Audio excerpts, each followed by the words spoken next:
ವಚನ ಸತ್ಯ ವಚನ, ಭೂಮಿಗೆ ಬಂದ ವಚನ. ವಚನ ಸತ್ಯ ವಚನ, ಭೂಮಿಗೆ ಬಂದ ವಚನ. ಆದಿಯಲ್ಲಿ ಇದ್ದ ವಚನ, ನಮ್ಮ ನೋಡ ಬಂದ ವಚನ. ವಚನ ಸತ್ಯ ವಚನ, ಭೂಮಿಗೆ ಬಂದ ವಚನ.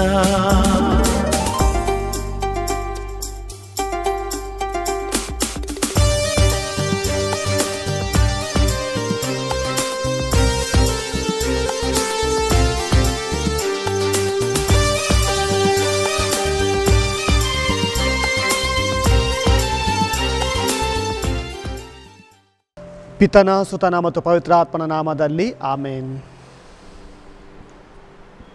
ದೇವರ ವಾಕ್ಯವನ್ನು ನಾವು ಆಲಿಸೋಣ. 1 ಸಾಮುವೇಲ ಅಧ್ಯಾಯ 8 ವಾಕ್ಯ 6ರಿಂದ. ನ್ಯಾಯಸ್ಥಾಪನೆಗಾಗಿ ನಮಗೊಬ್ಬ ಅರಸನನ್ನು ನೇಮಿಸಿಕೊಡಿ ಎಂಬ ಮಾತಿಗೆ ಸಮುವೇಲನು ದುಃಖಪಟ್ಟನು. ಸರ್ವೇಶ್ವರನನ್ನು ಪ್ರಾರ್ಥಿಸಿದನು. ಸರ್ವೇಶ್ವರ ಅವನಿಗೆ, ಜನರು ಹೇಳಿದಂತೆ ಮಾಡು. ಅವರು ನಿನ್ನನ್ನಲ್ಲ, ನನ್ನನ್ನು ತಿರಸ್ಕರಿಸಿದ್ದಾರೆ. ನನ್ನ ಆಳ್ವಿಕೆ ಬೇಡವೆನ್ನುತ್ತಾರೆ. ನಾನು ಅವರನ್ನು ಈಜಿಪ್ಟಿನಿಂದ ಬಿಡಿಸಿದೆ. ಅಂದಿನಿಂದ ಇಂದಿನವರೆಗೂ ಅವರು ನನ್ನನ್ನು ಬಿಟ್ಟು ಅನ್ಯ ದೇವತೆಗಳನ್ನು ಪೂಜಿಸಿದರು. ನನಗೆ ಹೇಗೂ ಮಾಡಿದರೋ ಹಾಗೆ ನಿನಗೂ ಮಾಡುತ್ತಾರೆ. ನೀನೀಗ ಅವರು ಹೇಳಿಕೊಂಡಂತೆ ಮಾಡು. ಆದರೆ ಅವರ ಮೇಲೆ ರಾಜರಿಗಿರುವ ಅಧಿಕಾರ ಎಷ್ಟು ಘನವಾದುದೆಂಬುದನ್ನು ಅವರಿಗೆ ತಿಳಿಸಿ ಎಚ್ಚರಿಸದೇ ಇರಬೇಡ ಎಂದು ಹೇಳಿದರು. ದೇವರ ವಾಕ್ಯವಿದು. ದೇವರಿಗೆ ಕೃತಜ್ಞತೆ ಸಲ್ಲಲಿ. ಪ್ರಭು ಯೇಸುವಿನಲ್ಲಿ ನನ್ನ ಪ್ರೀತಿಯ ಸಹೋದರ ಮತ್ತು ಸಹೋದರಿಯರೇ, ದೇವರ ವಾಕ್ಯವನ್ನು ಆಲಿಸಲು ಬಂದಂಥ ನಿಮಗೆಲ್ಲರಿಗೂ ಈ ಶುಭ ಮುಂಜಾನೆಯ ಶುಭ ನಮನಗಳು. ದೇವರು ಈ ಲೋಕವನ್ನು ತುಂಬ ಪ್ರೀತಿಸಿದರು. ಅದಕ್ಕಾಗಿಯೇ ಒಂದು ಸುಂದರವಾದ ಚಿಕ್ಕ ಜನಾಂಗವನ್ನು ಅವರು ಆರಿಸಿದರು. ಈ ಜನಾಂಗದ ಮುಖಾಂತರ ಎಲ್ಲ ಜನರಿಗೂ ದೇವರ ಪ್ರೀತಿಯ ಮೌಲ್ಯವನ್ನು ತಿಳಿಸುವುದೇ ಅವರ ಮುಖ್ಯವಾದ ಗುರಿಯಾಗಿತ್ತು. ಆದ ಕಾರಣ ದೇವರು ಒಂದು ಸಮುದಾಯವನ್ನು, ಒಂದು ಜನಾಂಗವನ್ನು ಆರಿಸಿದ್ರು ಮಾತ್ರವಲ್ಲ, ಬೇಕಾದ ಹಾಗೆ ಅವರಿಗೆ ಬೇಕಾದಂಥ ಸಂದರ್ಭಗಳಲ್ಲಿ ತನ್ನ ವ್ಯಕ್ತಿಗಳನ್ನು ಅವರು ನೇಮಿಸ್ತಾರೆ. ಅಂದರೆ ಜನರು ಕಷ್ಟಪಡ್ತಿರ್ಬೇಕಾದ್ರೆ ದೇವರು ಅವರ ಕಷ್ಟಗಳನ್ನು ಕುಂತು ನೋಡಿ ಸುಮ್ಮನೆ ಕುಳಿತುಕೊಳ್ಳೋದಿಲ್ಲ. ಬದಲಾಗಿ ತನಗೆ ಬೇಕಾದಂಥ ನಾಯಕರನ್ನು ಆರಿಸಿ, ಮುಖ್ಯಸ್ಥರನ್ನು ಆರಿಸಿ ಆ ಜನರಿಗೆ ಸಹಾಯ ಮಾಡ್ತಾರೆ. ಪ್ರತ್ಯೇಕವಾಗಿ ನಮ್ಗೆ ಗೊತ್ತು, ಐಗುಪ್ತದಲ್ಲಿ ಇಸ್ರಾಯೇಲ್ ಜನರು ಕಷ್ಟಪಡ್ತಿರ್ಬೇಕಾದ್ರೆ ದೇವರು ಆ ಜನರ ಮೊರೆಯನ್ನು ಕೇಳ್ತಾರೆ. ದೇವರು ಆ ಜನರ ಕಷ್ಟವನ್ನು ನೋಡ್ತಾರೆ. ಮಾತ್ರವಲ್ಲ, ಮೋಶೆಯನ್ನು ಆ ಜನರಿಗಾಗಿ ಆರಿಸ್ತಾರೆ. ಜನರ ಕಷ್ಟವನ್ನು ನೋಡಲು ಸಾಧ್ಯವಾಗದೆ ದೇವರೇ ತನ್ನ ವ್ಯಕ್ತಿಯನ್ನು ಇಸ್ರಾಯೇಲರ ಮುಖ್ಯಸ್ಥನಾಗಿ ಕಳಿಸ್ತಾರೆ. ಅದೇ ಮೋಶೆ. ಯಾಕಂದರೆ ಅಲ್ಲಿ ಜನರಿಗೆ ಫರೋ ಅರಸ ತುಂಬ ಕಷ್ಟ ಕೊಡ್ತಾ ಇದ್ದ. ಅವರಿಗೆ ಸಾಧ್ಯವಾದಕ್ಕಿಂತ ಜಾಸ್ತಿ ಅವರಿಂದ ಕೆಲಸವನ್ನು ಬಯಸ್ತಾ ಇದ್ದ. ಅಥವಾ ಅದಕ್ಕೆ ಬೇಕಾದಂಥ ಕಲ್ಲನ್ನಾಗಲಿ ಇಟ್ಟಂಗಿಯನ್ನಾಗಲಿ ಅವ್ರು ಮಾಡಬೇಕಿತ್ತು. ತಮಗೆ ಎಷ್ಟು ಸಾಧ್ಯವಾಗುತ್ತೋ ಅದಕ್ಕಿಂತ ಮಿಗಿಲಾದಂಥ ವಸ್ತುಗಳನ್ನು ಮಾಡಲಿಕ್ಕೆ ಆತ ಅವರಿಗೆ ಬೋಧನೆ ಮಾಡ್ತಿದ್ದ ಅಥವಾ ಹೇಳ್ತಿದ್ದ. ಇದರಿಂದ ಜನರು ಬೊಬ್ಬೆ ಆಗ್ತಾರೆ.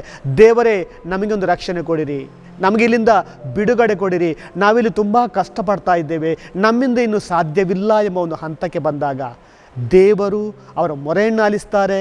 ಮಾತ್ರವಲ್ಲ, ಮೋಶೆಯನ್ನು ಅವರಿಗೆ ಸಹಾಯಕನನ್ನಾಗಿ, ಒಬ್ಬ ಮುಖ್ಯಸ್ಥನನ್ನಾಗಿ ನೇಮಿಸ್ತಾರೆ. ನಮ್ಗೆ ಗೊತ್ತು, ಮೋಶೆ ಅಸಾಧ್ಯವಾದುದನ್ನು ಸಾಧ್ಯವಾಗಿರಿಸ್ತಾನೆ. ಯಾಕಂದರೆ ದೇವರ ಸಹಾಯ ಹಸ್ತ ಮೋಶೆಯ ಪಕ್ಕದಲ್ಲಿತ್ತು, ಅಥವಾ ದೇವರ ಸಹಾಯ ಹಸ್ತ ಮೋಶೆಯಲ್ಲಿತ್ತು. ಆದ ಕಾರಣ ದೇವರ ಸಂಗಡ ನಿಂತು ಮೋಶೆ ಆ ಜನರನ್ನು ಐಗುಪ್ತದಿಂದ ಮತ್ತೆ ಜೇನು ಮತ್ತು ಹಾಲು ಹರಿಯುವಂಥ ಆ ಸುಂದರವಾದ ನಾಡಿಗೆ ಕರ್ಕೊಂಡು ಬರ್ತಾನೆ.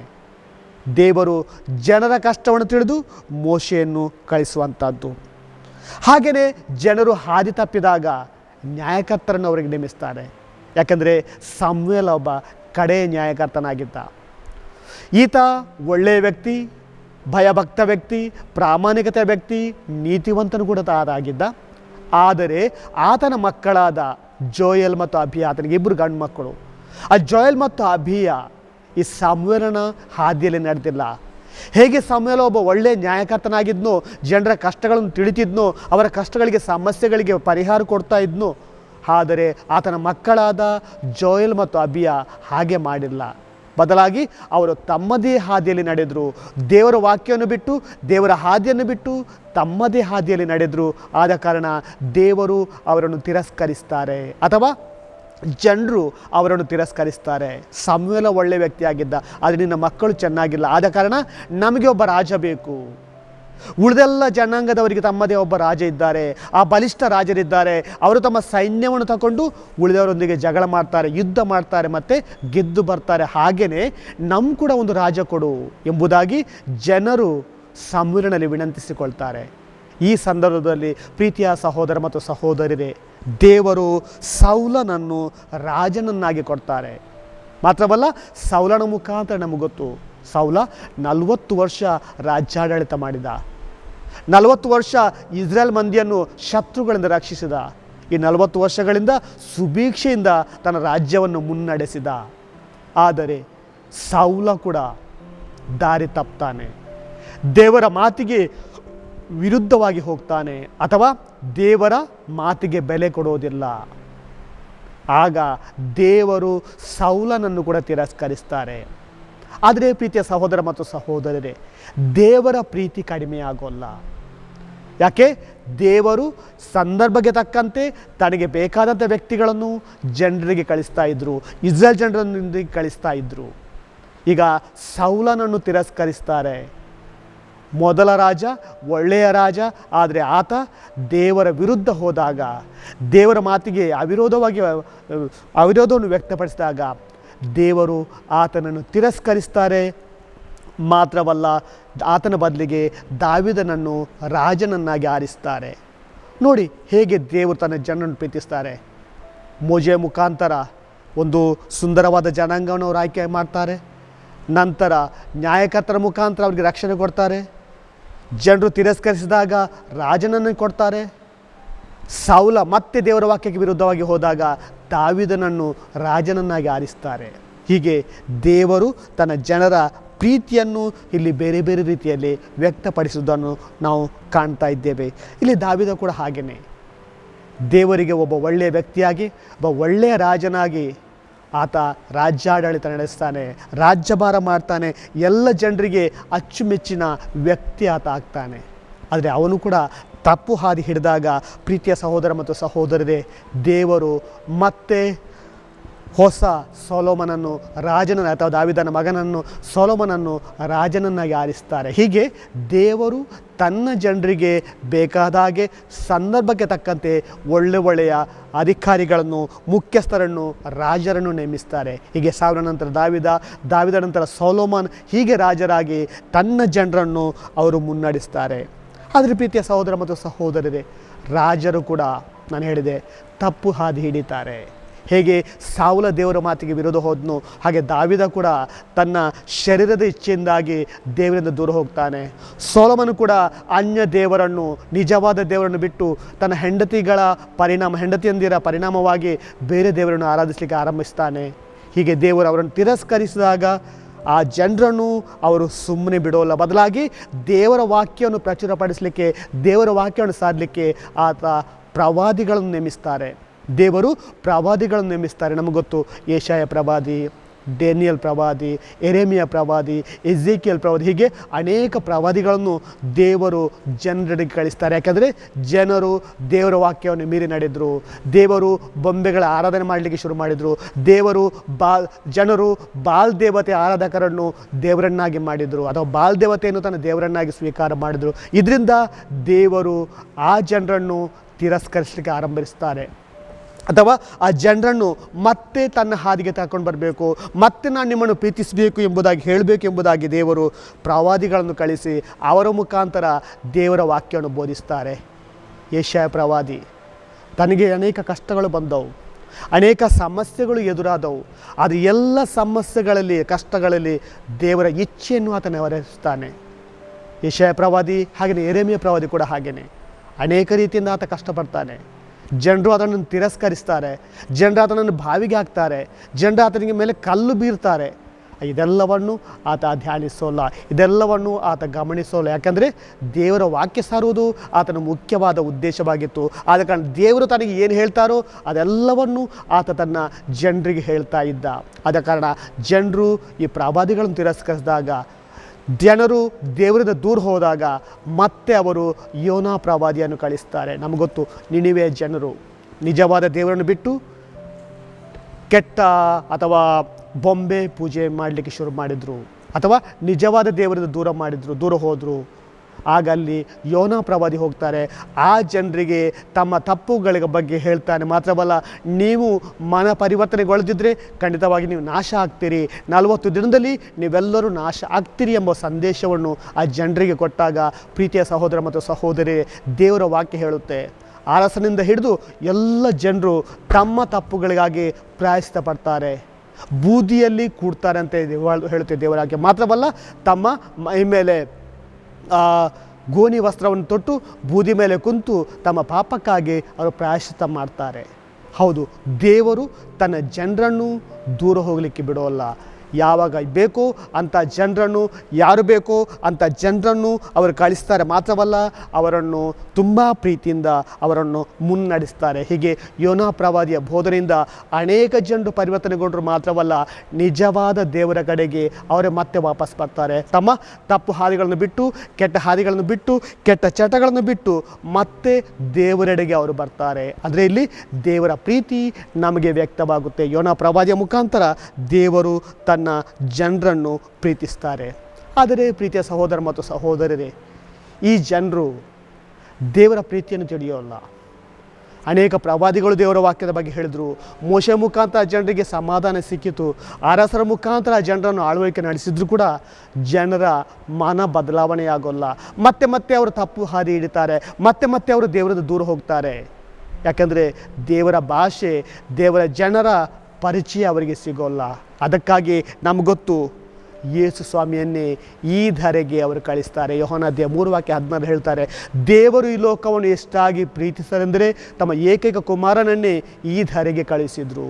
ಆದರೆ ದೇವರ ಪ್ರೀತಿ ಮತ್ತೆ ತನ್ನ ಏಕೈಕ ಪುತ್ರನನ್ನು ಈ ಧರೆಗೆ ಕಳಿಸೋ ಮುಖಾಂತರ ಅವರು ತೋರಿಸಿಕೊಡ್ತಾರೆ. ಪ್ರವಾದಿಗಳ ಮಾತು ಅವರು ಕೇಳಿಲ್ಲ, ಮೋಶೆಯ ಮಾತು ಅವರು ಕೇಳಲ್ಲ, ನ್ಯಾಯಕರ್ತರ ಮಾತು ಕೇಳಿಲ್ಲ. ನನ್ನ ಮಗನ ಮಾತನ್ನಾದರೂ ಅವ್ರು ಕೇಳ್ಬೋದು, ನನ್ನ ಮಗನ ಸಂದೇಶವನ್ನಾದರೂ ಅವರು ಕೇಳ್ಬೋದು, ನಾನು ನಿಮ್ಮನ್ನು ತುಂಬ ಪ್ರೀತಿಸ್ತೇನೆ ಎಂಬ ಅರಿವು ಅವರಿಗೆ ಬರ್ಬೋದು ಎಂಬುದಾಗಿ ಯೋಚಿಸಿ ದೇವರು ತಮ್ಮ ಪುತ್ರನನ್ನು ಈ ಧರೆಗೆ ಕಳಿಸ್ತಾರೆ. ಸಂದರ್ಭಕ್ಕೆ ತಕ್ಕಂತೆ ಬೇಕಾದಂಥ ವ್ಯಕ್ತಿಗಳನ್ನು ದೇವರು ಭೂಮಿಗೆ ಕಳಿಸ್ತಾರೆ, ಧರೆಗೆ ಕಳಿಸ್ತಾರೆ. ಪ್ರೀತಿಯ ಸಹೋದರ ಮತ್ತು ಸಹೋದರಿ, ನಮಗೊತ್ತು, ಯೇಸು ಸ್ವಾಮಿ ಧರೆಗೆ ಬಂದರು. ನಮ್ಮೆಲ್ಲರಿಗೂ ಆ ದೇವರ ಪ್ರೀತಿಯನ್ನು ಅವರು ವ್ಯಕ್ತಪಡಿಸಿದರು. ದೇವರ ಪ್ರೀತಿಯ ಗೂಢತೆಯನ್ನು, ಆಳವನ್ನು ನಮಗೆ ತಿಳಿಸಿದರು. ಹೇಗೆ ದೇವರು ನಮ್ಮನ್ನು ಪ್ರೀತಿಸ್ತಾರೋ ಹಾಗೆಯೇ ಯೇಸು ಸ್ವಾಮಿ ಕೂಡ ನಮ್ಮನ್ನು ಪ್ರೀತಿಸಲಿಕ್ಕೆ ಆರಂಭಿಸಿದರು. ಮಾತ್ರವಲ್ಲ, ಬಡವರಿಗಾಗಿ, ನಿರ್ಗತಿಕರಿಗಾಗಿ, ಅನೇಕ ಪಾಪಗಳಿಂದ ದೂರ ಇದ್ದಂಥ ಜನರನ್ನು ಅವರು ತನ್ನ ಬಳಿ ಸೆಳೆಕೊಂಡ್ರು. ಅವರ ಮುಖ್ಯವಾದ ಉದ್ದೇಶ ಇಷ್ಟೇ, ದೇವರು ನಿಮ್ಮನ್ನು ಪ್ರೀತಿಸ್ತಾರೆ, ದೇವರು ನಿಮ್ಮೊಂದಿಗೆ ಇದ್ದಾರೆ, ದೇವರು ನಿಮ್ಮ ಕಷ್ಟಗಳನ್ನು ಪರಿಹರಿಸ್ತಾರೆ. ಇದೇ ಯೇಸು ಸ್ವಾಮಿಯ ಸಂದೇಶ. ಇಲ್ಲಿ ಪ್ರೀತಿಯ ಸಹೋದರ ಮತ್ತು ಸಹೋದರರೇ, ದೇವರು ಸಂದರ್ಭಕ್ಕೆ ತಕ್ಕಂತೆ ಬೇರೆ ಬೇರೆ ವ್ಯಕ್ತಿಗಳನ್ನು ಕಳಿಸಿದರು. ಯೇಸು ಸ್ವಾಮಿ ಮಾಡಿದಂಥ ಅದ್ಭುತ ಕೆಲಸಗಳನ್ನು ಬೇರೆ ಯಾರಿಗೂ ಮಾಡಲಿಕ್ಕೂ ಸಾಧ್ಯವಾಗಿಲ್ಲ. ರಾಜರು ರಾಜ್ಯವನ್ನು ವಿಸ್ತಾರ ಮಾಡಿದರು, ಪ್ರವಾದಿಗಳು ತಮಗೆ ಹೇಳಿಕೊಟ್ಟಂಥ ವಾಕ್ಯವನ್ನು ಮಾತ್ರ ಬೋಧಿಸಿದರು, ನ್ಯಾಯಕರ್ತರು ತಮ್ಮ ಕೊಟ್ಟಂಥ ಕೆಲಸವನ್ನು ಮಾಡಿದರು. ಆದರೆ ಯೇಸು ಸ್ವಾಮಿ ಕೇವಲ ತಮ್ಮ ಕೊಟ್ಟಂಥ ಒಂದು ಜವಾಬ್ದಾರಿ ಮಾತ್ರವಲ್ಲ, ಹೇಗೆ ದೇವರು ತನ್ನ ಜನರನ್ನು ಪ್ರೀತಿಸ್ತಾರೋ, ಹೇಗೆ ದೇವರು ತನ್ನ ಜನರನ್ನು ಕ್ಷಮಿಸ್ತಾರೋ, ಹೇಗೆ ದೇವರು ತನ್ನ ಜನರಿಗೆ ಬೋಧಿಸ್ತಾರೋ ಹಾಗೆಯೇ ಮಾನವ ರೂಪ ಪಡೆದು ಮಾನವ ರೂಪನಾಗಿ ಮನುಷ್ಯರಾಗಿ ಯೇಸು ಸ್ವಾಮಿ ಎಲ್ಲ ಸಂದೇಶವನ್ನು ಜನರಿಗೆ ಬೋಧಿಸ್ತಾರೆ. ಪ್ರೀತಿಯ ಸಹೋದರ ಮತ್ತು ಸಹೋದರರೇ, ನಾನು ಕೂಡ ಅದರಲ್ಲಿ ಒಬ್ಬ. ನನ್ನನ್ನು ಕೂಡ ಯೇಸು ಸ್ವಾಮಿ ಪ್ರೀತಿಸ್ತಾರೆ ಅಂಥ ಒಂದು ಭಾವನೆ ನನ್ನಲ್ಲಿ ಬಂದಾಗ ಖಂಡಿತವಾಗಿ ನಾನು ಯೇಸು ಸ್ವಾಮಿಯ ಪ್ರೀತಿಯ ಮಗನಾಗಿ ಮಗಳಾಗಿ ಬಾಳಲಿಕ್ಕೆ ಸಾಧ್ಯ. ಯಾಕಂದರೆ ದೇವರು ಎಲ್ಲರನ್ನು ಪ್ರೀತಿಸ್ತಾರೆ ಅಂತ ಹೇಳಿದರೆ ಅದು ಸ್ವಲ್ಪ ಪ್ರೀತಿ ಅಲ್ಲ. ದೇವರು ಅವರನ್ನು ಪ್ರೀತಿಸ್ತಾರೆ, ಅವರನ್ನು ಸ್ವಲ್ಪ ಪ್ರೀತಿಸ್ತಾರೆ, ಇವರನ್ನು ಸ್ವಲ್ಪ ಪ್ರೀತಿಸ್ತಾರೆ ಎಂಬುದು ಅರ್ಥ ಅಲ್ಲ. ಬದಲಾಗಿ ಸಂಪೂರ್ಣ ರೀತಿಯಲ್ಲಿ ಅವರು ನಮ್ಮನ್ನು ಪ್ರೀತಿಸ್ತಾರೆ. ಅನ್ಎಂಡಿಂಗ್ ಲವ್ ಅಂತ ಹೇಳ್ತೇವೆ. ಅನ್ಎಂಡಿಂಗ್ ಲವ್ ಅಂದರೆ ಆ ಒಂದು ಪ್ರೀತಿಗೆ ಅಂತ್ಯ ಇಲ್ಲ. ಆ ಪ್ರೀತಿ ಶಾಶ್ವತವಾದುದು. ಆ ಪ್ರೀತಿಗೆ ಅಂತ್ಯ ಇಲ್ಲ. ನಿರಂತರವಾಗಿ ಅವರು ನಮ್ಮನ್ನು ಪ್ರೀತಿಸ್ತಾರೆ. ಅದೇ ಯೇಸು ಸ್ವಾಮಿ ನಮಗೆ ಹೇಳುವಂಥ ಮಾತು. ಆದ ಕಾರಣ ಆ ಪ್ರೀತಿಯನ್ನು ಹೇಗೆ ಹೇಳಲಿಕ್ಕೆ ಸಾಧ್ಯ? ಆ ಪ್ರೀತಿಯ ಬಗ್ಗೆ ಹೇಗೆ ಜನರಿಗೆ ತಿಳಿಸಲಿಕ್ಕೆ ಸಾಧ್ಯ? ಅದಕ್ಕಾಗಿ ಯೇಸು ಸ್ವಾಮಿ ಶಿಲುಬೆಯಲ್ಲಿ ಸಾಯ್ತಾರೆ. ಯೇಸು ಸ್ವಾಮಿ ಕಷ್ಟಪಡ್ತಾರೆ, ವ್ಯಸನ ಪಡ್ತಾರೆ, ದುಃಖ ಪಡ್ತಾರೆ, ಶಿಲುಬೆಯ ಪ್ರಯಾಣದ ಹಾದಿಯನ್ನು ನಡೀತಾರೆ. ಮಾತ್ರವಲ್ಲ, ಕಡೆಯದಾಗಿ ಶಿಲುಬೆಯಲ್ಲಿ ಸತ್ತು ತನ್ನ ರಕ್ತವನ್ನು ಹರಿಸಿ ಎಲ್ಲ ಜನರಿಗೂ ಅವರು ಬೋಧಿಸ್ತಾರೆ, ನಾನು ನಿಮ್ಮನ್ನು ಪ್ರೀತಿಸ್ತೇನೆ. ಪ್ರೀತಿಯ ಸಹೋದರ ಮತ್ತು ಸಹೋದರರೇ, ಇಲ್ಲಿ ದೇವರ ಪ್ರೀತಿಯ ಆಳದ ನಮಗೆ ಅರಿವಾಗುತ್ತೆ. ಅಂದರೆ ಅಷ್ಟು ಅವರು ನಮ್ಮನ್ನು ಪ್ರೀತಿಸ್ತಾರೆ. ನಮ್ಮ ಪಾಪ ನೋಡೋಲ್ಲ, ನಮ್ಮ ಹಿಂದಿನ ಬದುಕು ಅವ್ರು ನೋಡೋಲ್ಲ, ನಮ್ಮ ಹಿಂದಿನ ನಡತೆ ಅವ್ರು ನೋಡೋಲ್ಲ. ಬದಲಾಗಿ ನಾನು ಹೇಗೆ ಪರಿವರ್ತನೆ ಆಗ್ತೇನೆ, ನಾನು ಮುಂದೆ ಹೇಗೆ ಆಗ್ಬೋದು ಎಂಬುದೇ ಅವರ ಮುಖ್ಯವಾದ ಉದ್ದೇಶ. ಈಗಲೂ ಕೂಡ ಅವರು ನಮ್ಮನ್ನು ಪ್ರೀತಿಸ್ತಾರೆ. ಅದಕ್ಕಾಗಿ ದೇವರ ವಾಕ್ಯ ಹೇಳುತ್ತೆ, ಪ್ರತಿಯೊಬ್ಬರೊಂದಿಗೂ ಒಬ್ಬ ದೂತ ಇದ್ದಾರೆ. ನಾವು ತಪ್ಪು ಹಾದಿಯಲ್ಲಿ ನಡೆಯದೆ, ತಪ್ಪು ದಾರಿಗೆ ಹೋಗದೆ, ಅಡ್ಡ ದಾರಿಯಲ್ಲಿ ನಡೆದೇ ನೇರ ದಾರಿಯಲ್ಲಿ ನಡಿಬೇಕು ಅಂತ ಹೇಳಿ ದೇವರು ಪ್ರತಿಯೊಬ್ಬರಿಗೂ ಅನೇಕ ದೂತರನ್ನು ಕೊಟ್ಟಿದ್ದಾರೆ. ಆದರೆ ಒಂದು ದೂತರು ಸದಾ ನಮ್ಮ ಸಂಗಡನೆ ಇರ್ತಾರೆ. ಅವರು ನಮ್ಮನ್ನು ಮುನ್ನಡೆಸ್ತಾರೆ, ನಮ್ಮನ್ನು ಒಳ್ಳೆಯ ದಾರಿ ಕರ್ಕೊಂಡು ಹೋಗ್ತಾರೆ. ಯಾಕೆ? ಅದು ದೇವರ ಪ್ರೀತಿ. ಪ್ರೀತಿಯ ಸಹೋದರ ಮತ್ತು ಸಹೋದರರೇ, ಈ ದೇವರ ಪ್ರೀತಿಯನ್ನು ನಾವು ಧ್ಯಾನಿಸುವಾಗ ಅದಕ್ಕೆ ಅಂತ್ಯ ಇಲ್ಲ. ಖಂಡಿತವಾಗಿ ಅದೊಂದು ಅನ್ಕಂಡೀಷನಲ್ ಲವ್. ಅಂದರೆ ಆ ಪ್ರೀತಿಗೆ ಅಂತ್ಯ ಇಲ್ಲ. ನಿರಂತರವಾಗಿ ಅವರು ನಮ್ಮೊಡನೆ ಇದ್ದು ನಮ್ಮನ್ನು ಪ್ರೀತಿಸ್ತಾರೆ. ಮಾತ್ರವಲ್ಲ, ನಾವು ಇತರರನ್ನು ಅದೇ ರೀತಿಯಲ್ಲಿ ಪ್ರೀತಿಸಬೇಕು ಎಂಬ ಸಂದೇಶವನ್ನು ಕೂಡ ಯೇಸು ಸ್ವಾಮಿ ನಮ್ಗೆ ಕೊಡ್ತಾರೆ. ಆದಿಕಾಂಡದಲ್ಲಿ ನಾವು ನೋಡ್ತಾ ಇದ್ದೇವೆ, ಅಬ್ರಾಹ್ಮನ ಮುಖಾಂತರ ಆರಂಭವಾದ ಈ ಒಂದು ಜನಾಂಗ ಯೇಸು ಸ್ವಾಮಿ ಮುಖಾಂತರ ಮತ್ತೆ ಮುನ್ನಡೆಯುತ್ತೆ. ಮಾತ್ರವಲ್ಲ, ದೇವರ ಆ ಪ್ರೀತಿಯ ಅಗಾಧತೆಯನ್ನು ನಮಗೆ ತಿಳಿಸುತ್ತೆ. ಹಳೆ ಒಡಂಬಡಿಕೆಯಲ್ಲಿ ಅಬ್ರಹಾಮ್ ಆಗಿರ್ಬೋದು, ಮೋಶೆ ಆಗಿರ್ಬೋದು, ನ್ಯಾಯಕರ್ತರಾಗಿರ್ಬೋದು, ರಾಜರಾಗಿರ್ಬೋದು, ಯೋನಾ ಪ್ರವಾದಿ ಆಗಿರ್ಬೋದು, ಇವರೆಲ್ಲರೂ ಕೂಡ ದೇವರ ಪ್ರೀತಿಯನ್ನೇ ಹೇಳಿದರೆ ಯೇಸು ಸ್ವಾಮಿ ಹೇಳಿದಂತೆ ಬೇರೆ ಯಾರು ಕೂಡ ಈ ಒಂದು ಪ್ರೀತಿಯನ್ನು ಹೇಳಿಲ್ಲ. ಬೇರೆ ಯಾರು ಕೂಡ ಇಂಥ ಒಂದು ಪ್ರೀತಿಯ ಬಗ್ಗೆ ನಮಗೆ ಹೆಚ್ಚಿನ ಅರ್ಥವನ್ನು ಕೊಟ್ಟಿಲ್ಲ. ಆದರೆ ಯೇಸು ಸ್ವಾಮಿ ಶಿಲುಬೆಯಲ್ಲಿ ಸಾಯೋ ಮುಖಾಂತರ ತಮ್ಮ ಈ ಒಂದು ಸುಂದರವಾದ ಪ್ರೀತಿಗೆ ಅರ್ಥವನ್ನು ಕೊಟ್ಟಿದ್ದಾರೆ. ಮಾತ್ರವಲ್ಲ, ತಂದೆಯಾದ ದೇವರು ನಮ್ಮನ್ನು ಎಷ್ಟಾಗಿ ಪ್ರೀತಿಸ್ತಾರೆ ಎಂಬುದನ್ನು ನಮಗೆ ಅವರು ತಿಳಿಸಿ ಹೇಳಿದ್ದಾರೆ. ಹೌದು ಪ್ರೀತಿಯ ಸಹೋದರ ಮತ್ತು ಸಹೋದರರೇ, ಈ ದೇವರ ಪ್ರೀತಿ ನಮಗೆ ಸಿಕ್ಕಿದೆ. ಆದರೆ ನಮ್ಮಿಂದ ಈ ಪ್ರೀತಿ ಹೊರಗೆ ಹೋಗುತ್ತಾ? ನಾವು ಈ ಪ್ರೀತಿಯನ್ನು ಇತರಿಗೆ ಹೇಳ್ತೇವಾ?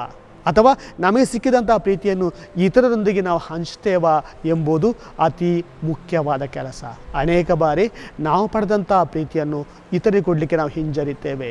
ನಮ್ಮಲ್ಲೇ ದ್ವೇಷ, ವೈಷಮ್ಯ, ಮತ್ಸರ, ಕ್ಷಮಿಸಲಿಕ್ಕೆ ಅಸಾಧ್ಯವಾದಂಥ ಅನೇಕ ಘಟನೆಗಳು ನಮ್ಮ ಅಕ್ಕಪಕ್ಕದಲ್ಲಿವೆ ಅಥವಾ ನಮ್ಮಲ್ಲಿವೆ. ಎಲ್ಲ ಘಟನೆಗಳು ನಮ್ಮನ್ನು ದೇವರ ಪ್ರೀತಿಯಿಂದ ವಂಚಿತರನ್ನಾಗಿ ಮಾಡುತ್ತೆ. ಆದ ಕಾರಣ ದೇವರ ಪ್ರೀತಿ ಮಾಡೋದಂದರೆ ಕೇವಲ ಪ್ರಾರ್ಥನೆ ಮಾತ್ರವಲ್ಲ, ಬಲಿಪೂಜೆ ಮಾತ್ರವಲ್ಲ, ಅಥವಾ ನಾವು ಮಾಡುವಂಥ ಪ್ರಾರ್ಥನೆಗಳು ಮಾತ್ರವಲ್ಲ. ಬದಲಾಗಿ ಇತರರನ್ನು ಪ್ರೀತಿಸುವ ಮುಖಾಂತರ ದೇವರನ್ನು ಪ್ರೀತಿಸಲಿಕ್ಕೆ ನಮಗೆ ಸಾಧ್ಯ. ಅದಕ್ಕಾಗಿ ಯೋಹಾನ ನಾವು ಮೊದಲನೇ ವಾಚನದಲ್ಲಿ ನೋಡ್ತಾ ಇದ್ದೇವೆ, ನೀನು ನಿನ್ನ ಸಹೋದರನನ್ನು ಪ್ರೀತಿಸದೆ ದೇವರನ್ನು ಪ್ರೀತಿಸ್ತೇನೆ ಅಂತ ಹೇಳಿದರೆ ಆ ಪ್ರೀತಿಗೆ ಅರ್ಥ ಇಲ್ಲ. ಮೊದಲು ನಾನು ನನ್ನ ಕಣ್ಣಿಗೆ ಕಾಣುವಂಥ ಸಹೋದರನನ್ನು, ಸಹೋದರಿಯನ್ನು ಪ್ರೀತಿಸಬೇಕು. ಆಗ ಮಾತ್ರ ನಾನು ದೇವರನ್ನು ಪ್ರೀತಿಸಲಿಕ್ಕೆ ಸಾಧ್ಯ. ಆದ್ದರಿಂದ ಪ್ರೀತಿಯ ಸಹೋದರ ಮತ್ತು ಸಹೋದರರೇ, ದೇವರ ಪ್ರೀತಿಯ ಈ ಆಳತೆಯನ್ನು ನಾವು ಅರಿಯೋಣ, ಈ ಆಳವನ್ನು ನಾವು ಅರಿಯೋಣ.